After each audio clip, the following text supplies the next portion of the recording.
Good morning students. हम पिछली class में नया चैप्टर अपन ने स्टार्ट किया था जो कि थर्ड टॉपिक था।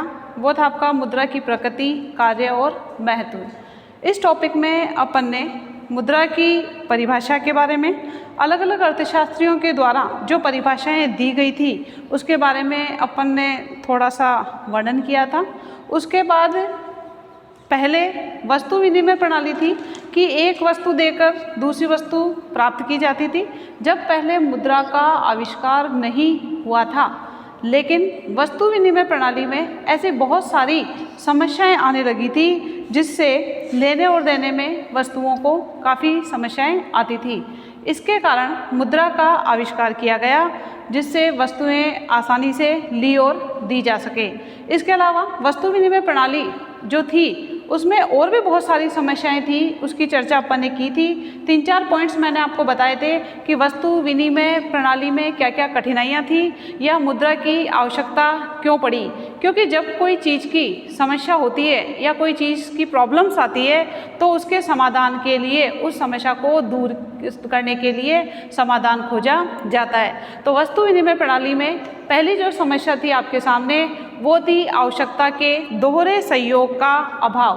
आवश्यकता के दोहरे सहयोग के अभाव में हमने ये बताया था कि कोई व्यक्ति कोई वस्तु का उत्पादन कर रहा है और दूसरा व्यक्ति दूसरी वस्तु का उत्पादन कर रहा है, और पहला व्यक्ति अगर दूसरे व्यक्ति को वस्तु दे रहा है तो दूसरे व्यक्ति को भी पहले वाले व्यक्ति की उस वस्तु की आवश्यकता होगी, तभी तो वो लेन देन संभव हो पाएगा।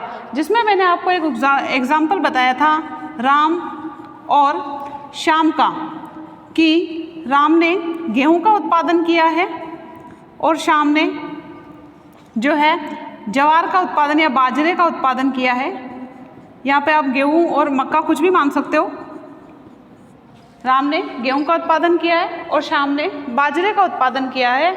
अब राम को अगर बाजरे की आवश्यकता है तो वो उसको मक्का देकर बाजरा प्राप्त कर सकता है, लेकिन साथ में श्याम को भी यदि मक्के की आवश्यकता होगी तो ही वो अपना बाजरा देना पसंद करेगा। अगर उसे मक्के की आवश्यकता नहीं है तो वो अपना बाजरा देकर वस्तु विनिमय प्रणाली नहीं कर सकता है। इस प्रकार राम को उस व्यक्ति को ढूंढना पड़ेगा जो मक्का लेकर या गेहूं लेकर बाजरा दे सके।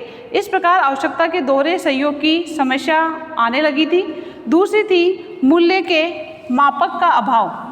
मूल्य के मापक के अभाव में मैंने आपको बताया था कि वस्तु विनिमय प्रणाली की एक कठिनाई ये थी कि कोई भी व्यक्ति अगर वस्तु का उत्पादन कर रहा है, एक व्यक्ति एक ही वस्तु का उत्पादन करेगा। अगर मैं मान लो अनाज है, जिसमें अनाज में अपन कोई भी फसल ले लेते हैं, उसका उत्पादन करती हूँ, तो वो जो उत्पादन होगा वो आपका 100 क्विंटल 100 बोरी कुछ भी अपन मान सकते हैं, उतना उत्पादन होगा। उसकी हमें जितनी आवश्यकता होगी, मान लो मुझे 10 क्विंटल बोरी की आवश्यकता है तो इतनी मैं रख लूँगी, और ये जो आपकी 90 क्विंटल या 90 बोरी गेहूं बचा है, अनाज बचा है, उससे मैं विभिन्न वस्तुएं खरीदूंगी। क्योंकि व्यक्ति की एक वस्तु की तो एक व्यक्ति की एक वस्तु से तो संतुष्टि नहीं हो सकती है, उसे बहुत सारी वस्तुओं की आवश्यकता होती है। तो यहाँ पर मुझे इस वस्तु को देकर दूसरी वस्तु में बदलने के लिए बहुत सारी कीमतें के भाव जो है याद रखने पड़ेंगे। इस प्रकार मैंने आपको बताया था कि अगर अर्थव्यवस्था में 4 वस्तुएं हैं इंटू एक माइनस करना है 3/2, यानी कि ये आपका हो गया 6 भाव, उसको क्या करने पड़ेंगे, याद रखने पड़ेंगे। अगर 3 वस्तुएं हैं तो उसे 4 भाव याद रखने पड़ेंगे। इसी प्रकार अर्थव्यवस्था में अगर 100 वस्तुएं आती है तो 100 इंटू 99/2, इसमें से अपन ने इसको डिवाइड किया है तो ये आपके 50 आया। 50 से इसको 19 से अपन मल्टीप्लाई करेंगे तो 4950 भाव याद रखने पड़ेंगे। इस प्रकार वस्तु विनिमय प्रणाली में मूल्य के मापक की समस्या आई थी कि अलग अलग वस्तुओं के, एक ही वस्तु के अलग अलग इतने भाव कैसे याद रखे जाएंगे। थर्ड जो आपकी समस्या आई थी वो आई थी वस्तुओं की अविभाज्यता या विभाजनशीलता की कमी। ऐसी बहुत सारी वस्तुएं होती है जिसको अपन बांट नहीं सकते, जिसका अपन विभाजन नहीं कर सकते हैं, तो विभाजन नहीं कर पाते हैं, जिससे जो है अपने को वो वस्तु प्राप्त नहीं हो पाती है। मैंने उसमें आपको एक उदाहरण दिया था कि एक अपन गाय की बात करते हैं, कोई व्यक्ति है, उसके पास बहुत सारे पशु हैं, वो पशु रखता है या पशुपालन वगैरह करता है। अगर उसको किसी वस्तु की आवश्यकता है तो वो अपने पशुओं को देकर एक्सचेंज करके अपनी आवश्यकता की वस्तुएं प्राप्त कर सकता है। अब अपन बात करते हैं कि कोई भी व्यक्ति जो है गाय देगा और उसे मान लो जूतों की आवश्यकता है, जूते लेने हैं उसको, अगर वो गाय देता है और सिर्फ जूते लेता है तो उसे क्या रहेगा, नुकसान रहेगा, हानि रहेगी। इस प्रकार लेन देन नहीं हो सकता है क्योंकि गाय को विभाजित तो नहीं किया जा सकता है। इस प्रकार गाय की देने के लिए उसे बहुत सारी वस्तुओं की आवश्यकता होगी। इस प्रकार विभाजनशीलता की समस्या भी आ जाती है। तो इस समस्या को दूर करने के लिए ये मुद्रा का आविष्कार किया गया। नेक्स्ट आपकी जो समस्या थी वो थी भविष्य के लिए मूल्य संग्रह की समस्या। कोई भी व्यक्ति जो कार्य करता है वो धन अर्जित करने के लिए या मुद्रा प्राप्त करने के लिए काम करता है, तो उस मुद्रा को सारी की सारी को वो खर्च नहीं करता है, वो सेविंग के रूप में, बचत के रूप में बचत की जाती है, यानी y माइनस सी बराबर एस। ये आपको मैंने पहले भी बताया था। y जो है आय को इंडिकेट करता है, सी आपका उपभोग हो गया, आय में से उपभोग माइनस हो जाएगी तो ये हो जाएगी बचत। जब मुद्रा का आविष्कार नहीं था, वस्तु विनिमय प्रणाली थी, तो व्यक्ति अनाज का संग्रह करता था, पशु वगैरह, पशु संपदा जिसको अपन बोल सकते हैं, इनका संग्रह करता था। और पशु संपदा जो है या अनाज की बात करते हैं, अनाज की कीमतें भी स्थिर नहीं रहती है, बदलती रहती है, पशु वगैरह मर जाते हैं। इस कारण वो जो है इतनी मात्रा में अगर इकट्ठा करता है तो उसे हानि होने की संभावना रहती है। इस प्रकार मुद्रा के आविष्कार के द्वारा जो है विभिन्न प्रकार की संपत्तियों के समस्या का जो है निर्धारण भी हो सका कि जो समस्याएं आ रही थी, समस्याएं जो है क्योंकि पशु जो है मर जाते हैं, अनाज की कीमतें अस्थिर रहती है या अनाज खराब भी वगैरह भी हो जाता है जिससे काफ़ी नुकसान रहता है। जबकि मुद्रा के आविष्कार जब हुआ है तब ये चारों वस्तु विनिमय प्रणाली की जो समस्याएं थी उन समस्याओं से निजात पाया गया और अब आसानी से मुद्रा के द्वारा जितनी चाहे उतनी मात्रा में वस्तुएँ प्राप्त की जा सकती है। और मुद्रा में 2 या 3 चीज़ों की प्राथमिकता थी, इसीलिए मुद्रा को जो है लेन देन आसानी से होने लगा। ये सारी चीज़ें अपन वस्तु विनिमय प्रणाली में पढ़ चुके थे। इसके बाद अपना जो नेक्स्ट पॉइंट आता है वो आता है मुद्रा के कार्य, कि अपन जो मुद्रा वाला टॉपिक पढ़ रहे हैं इसमें मुद्रा के ऐसे कौन कौन से कार्य हैं और किस किस प्रकार के कार्य हैं जिसका वर्णन अब अपन आगे करेंगे। इसके अंदर मुद्रा के कार्य में एक इंडेक्स बनेगी और बड़ा क्वेश्चन जब आता है तो आप इस इंडेक्स को एग्जाम में बिल्कुल एज इट इज़ बनाओगे। इससे क्या होगा, आपके पॉइंट्स भी कुछ भी मिस नहीं होगा और टू द पॉइंट आंसर देने में भी आसानी रहेगी। और इस इंडेक्स को बनाने से एग्जामिनर को ये भी लगेगा कि हाँ बच्चे को आता है।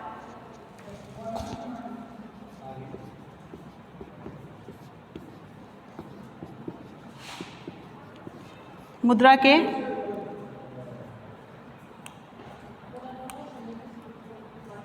कार्य, इस मुद्रा के कार्य को 3 भागों में डिवाइड किया हुआ है।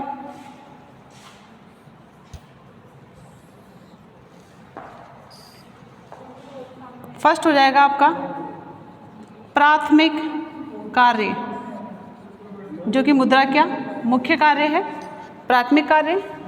सेकंड है आपका मुद्रा का के द्वितीयक कार्य, मुद्रा के द्वितीय कार्य, या इसको अपन गौण कार्य भी बोल सकते हैं, गौण कार्य। थर्ड हो जाएगा आपका मुद्रा के आकस्मिक कार्य। इस प्रकार मुद्रा के कार्य को 3 भागों में बांटा गया है। प्राथमिक कार्य में आपको 2 भागों में वापस डिवाइड करना है। फर्स्ट हो जाएगा आपका विनिमय का माध्यम, विनिमय का माध्यम। सेकंड हो जाएगा मूल्य का माप, मूल्य का माप। द्वितीय कार्य में आ जाएगा थर्ड,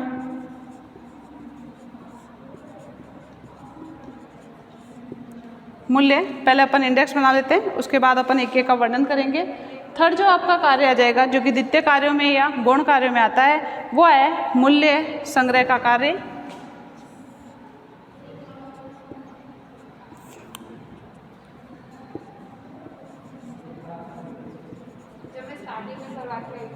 विलंबित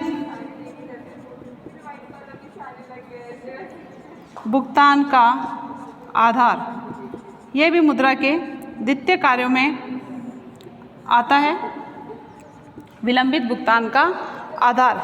नेक्स्ट कार्य होगा आपका मूल्य का हस्तांतरण।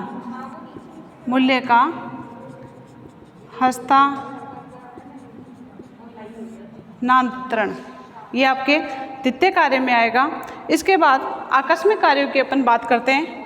इस प्रकार द्वितीय कार्य में 3 ही कार्य आएंगे, मूल्य संग्रह, विलंबित भुगतान का आधार और मूल्य का हस्तांतरण। नेक्स्ट है आपका आकस्मिक कार्य, इसको मैं नीचे ले आती हूँ, जिसमें नेक्स्ट आ जाएगा आपका साख का आधार। साख का मतलब क्या होता है? उधार। साख का मतलब उधार होता है। आज आप जो देखते हो बड़े बड़े जो बिज़नेस किए जाते हैं, बड़ी बड़ी जो बिल्डिंगें हैं, बड़ी बड़ी जो कंपनीज़ वगैरह है, बड़ी बड़ी जो फैक्ट्रियां हैं, ये सब साख के कारण ही है। और जब से मुद्रा का आविष्कार हुआ है, तभी से साख की प्रक्रिया स्टार्ट हुई है। इसके बाद आता है राष्ट्रीय आय के वितरण का आधार। 6 कार्य हो गया। राष्ट्रीय आय के वितरण का आधार।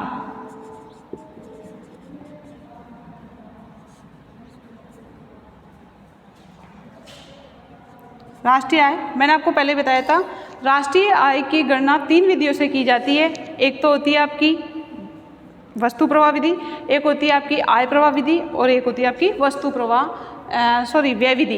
इसमें अपन राष्ट्रीय आय के वितरण का आधार मुद्रा में जो है आकस्मिक कार्यों के अंतर्गत आता है।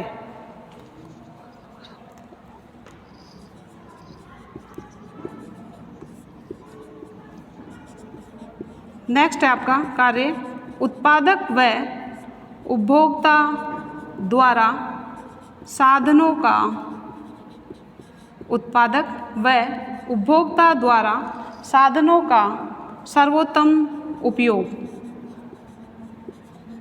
सर्वोत्तम उपयोग, ये भी मुद्रा के आकस्मिक कार्यों के अंतर्गत आता है।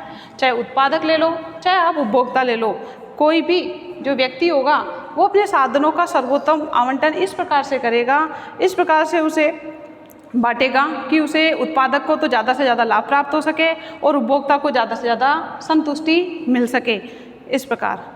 नेक्स्ट है आपका उपभोग है यहाँ पे।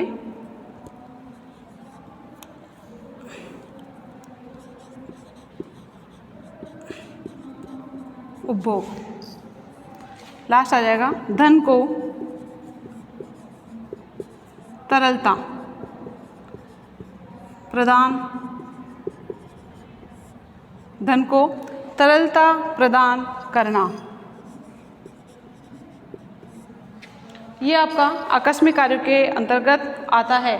इस प्रकार मुद्रा के ये 9 कार्य हो जाते हैं, जिसमें सबसे पहला जो है प्राथमिक कार्य, इसको 2 भाग, द्वितीय कार्य और आकस्मिक कार्य। मुद्रा के कार्यों को 3 भागों में बांटा गया है और प्राथमिक कार्य के अंतर्गत 2 कार्य आते हैं, जो कि आपका विनिमय का माध्यम हो गया और मूल्य का माप हो गया।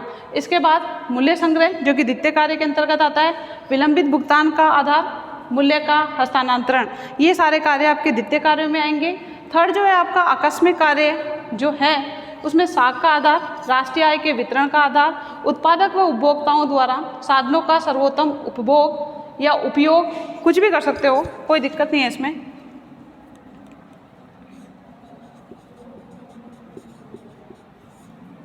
और नेक्स्ट है धन को तरलता प्रदान करना। इस प्रकार जब अपना क्वेश्चन आता है बड़ा, तो आप इस प्रकार की मुद्रा के कार्यों की इंडेक्स बनाकर इसको बता सकते हो और फिर इनका जो है टू द पॉइंट 1 बाय 1 आराम से वर्णन किया जा सकता है। अब अपन इनका जो है वर्णन करेंगे।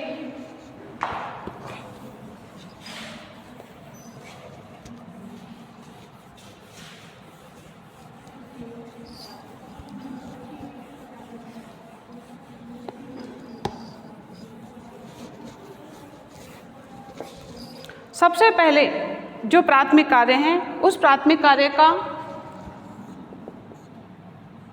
फर्स्ट जो कार्य है वो है आपका विनिमय का माध्यम। विनिमय आपको मैंने पहले ही बताया था, लेन देन करना विनिमय कहलाता है। एक वस्तु देकर दूसरी वस्तु प्राप्त करना, क्योंकि उपभोक्ता हो चाहे उत्पादक हो, कोई भी व्यक्ति हो समाज में, अर्थव्यवस्था में, परिवार में, वो व्यक्ति वस्तुएं और सेवाओं का जितना यूज़ करेगा उसे उतनी ही संतुष्टि प्राप्त होती है। तो मुद्रा ने विनिमय के कार्यों को काफ़ी सरल बना दिया है। जब से वस्तु विनिमय प्रणाली हटाकर मुद्रा को लाया गया है, तब से विनिमय आराम से या आसानी से होने लगा है। विनिमय का माध्यम बनकर मुद्रा मानव की स्वतंत्रता को बढ़ाने में सहायक सिद्ध हुई है, क्योंकि जो मुद्रा मानी जाती है वो क्या है? मुद्रा एक साधन है। मुद्रा एक हमारा साधन है, न कि साध्य। साध्य का मतलब होता है लक्ष्य।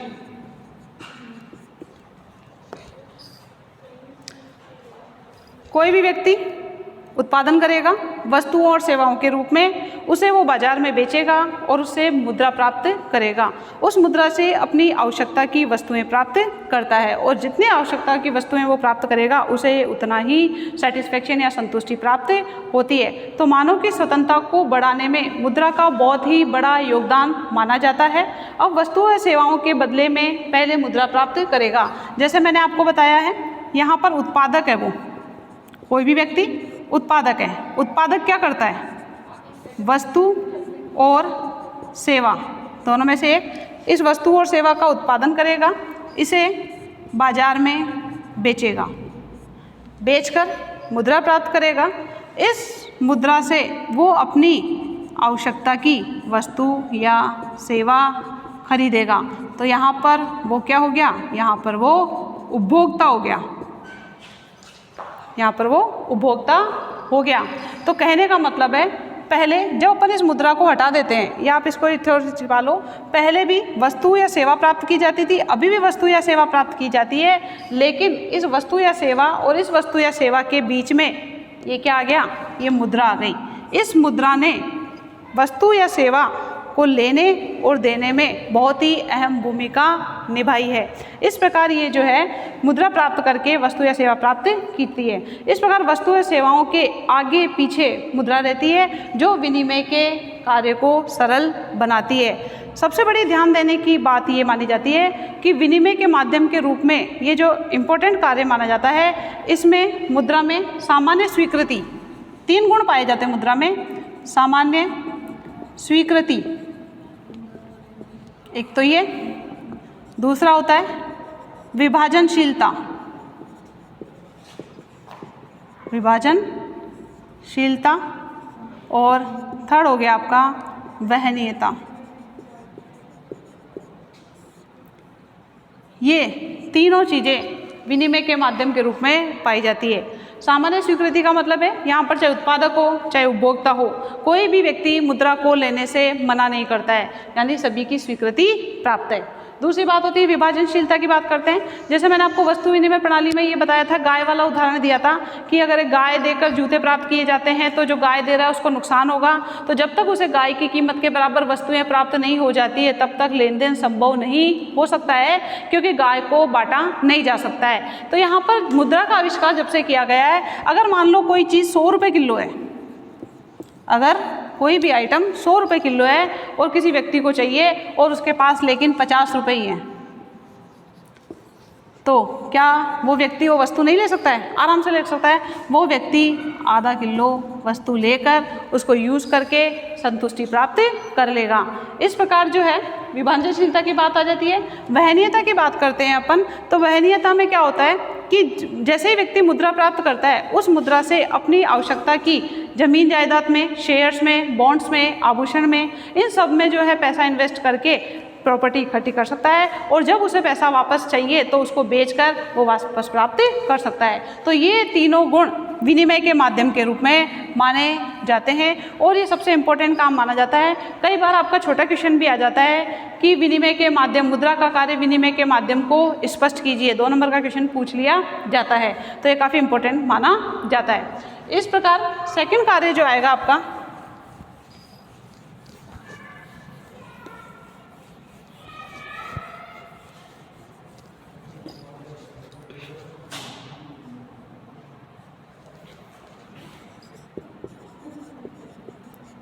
मूल्य का माप, ये भी मुद्रा के प्रमुख कार्यों के अंतर्गत आता है, या इसको अपन मुद्रा का माप या लेखे की इकाई भी बोलते हैं।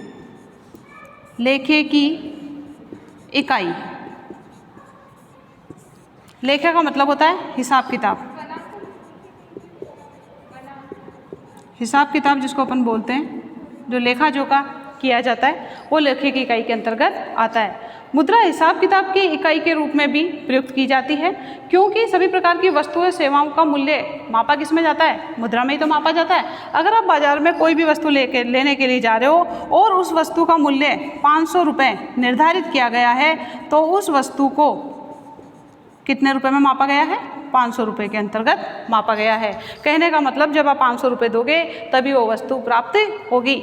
लेकिन अगर कोई उपभोक्ता है, उसको ये लग रहा है कि ये 500 रुपये की वस्तु नहीं है, इसकी कीमत कम है, तो हो सकता है वो वस्तु ना ले या वो मोल भाव को जो है कम ज़्यादा कर कर उस वस्तु को प्राप्त कर सकता है। तो छोटी से छोटी सुई से लेकर बड़ी से बड़ी जो बहुत सारी वस्तुएँ होती है, बड़ी से बड़ी जो चीज़ें होती है, उन सबको मुद्रा में मापा गया है।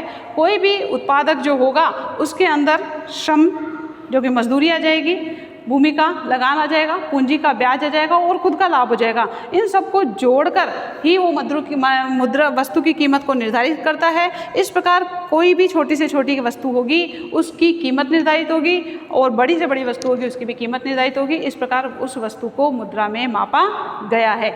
ये आपके मुद्रा के दोनों कार्य होते हैं, प्राथमिक कार्य और जिसमें विनिमय का माध्यम हो गया और मूल्य का माप हो गया। इसके अंतर्गत अपन हिसाब की इकाई भी बोलते हैं या लेखे की इकाई इसको बोला गया है। वो इसलिए बोला गया है कि कोई भी व्यक्ति है जो कि आय प्राप्त करता है, उस आय को, जैसे कि मान लो 50,000 रुपये वो आय प्राप्त कर रहा है, इस 50,000 रुपये में से वो सेविंग करता है 5,000 रुपये, बचे कितने?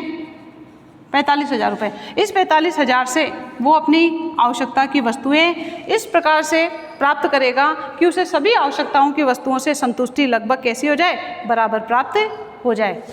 इसके बाद सहायक कार्य या गौण कार्यों की अपन बात करते हैं। तो सहायक कार्य और गौण कार्य में फर्स्ट आता है आपका मूल्य संग्रह का।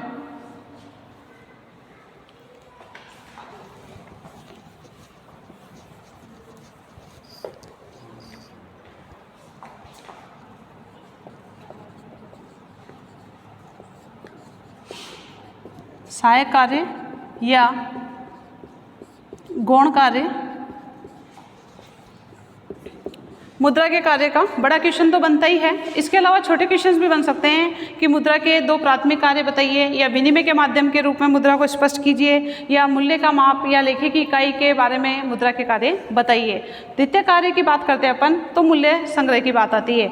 मुद्रा के रूप में भविष्य के लिए मूल्य संग्रह या धन संग्रह का कार्य बहुत ही सरल हो गया है, बहुत ही सुगम हो गया है। पहले व्यक्ति अनाज के रूप में, पशुओं के रूप में, इनके रूप में जो है संपदा इकट्ठी करता था, लेकिन उसमें मूल्य की अस्थिरता को ध्यान में रखते हुए, क्योंकि मूल्य कैसे रहते हैं? अस्थिर रहते हैं, कभी बढ़ जाते हैं, कभी घट जाते हैं। पशुओं की अपन बात करते हैं तो पशु मर जाते हैं, जिससे उसे नुकसान होने की संभावना काफ़ी रहती है। लेकिन आज व्यक्ति धन अर्जित करके, बचत करके, धन अर्जित करके, बचत करके, उस बचत से शेयर्स में, बॉन्ड्स ज्वेलरी, आभूषण जिसको बोलेंगे, जमीन, जायदाद आदि के रूप में परिसंपत्तियां इकट्ठी कर सकता है। और जब भी उसे पैसों की आवश्यकता होती है तो वो शेयर मार्केट में जाकर शेयरों को बेचेगा और अपनी मुद्रा को किस में बदल लेगा, तरल रूप में या नगद रूप में प्राप्त कर लेता है। इसी प्रकार बॉन्ड्स की बात करते हैं, आभूषण की बात करते हैं, जमीन जायदाद की बात करते हैं, तो वो इन परिसंपत्तियों को बदलकर मुद्रा को प्राप्त करके अपने कार्यों को आसानी से कर सकता है। नेक्स्ट आता है आपका विलंबित भुगतान का आधार।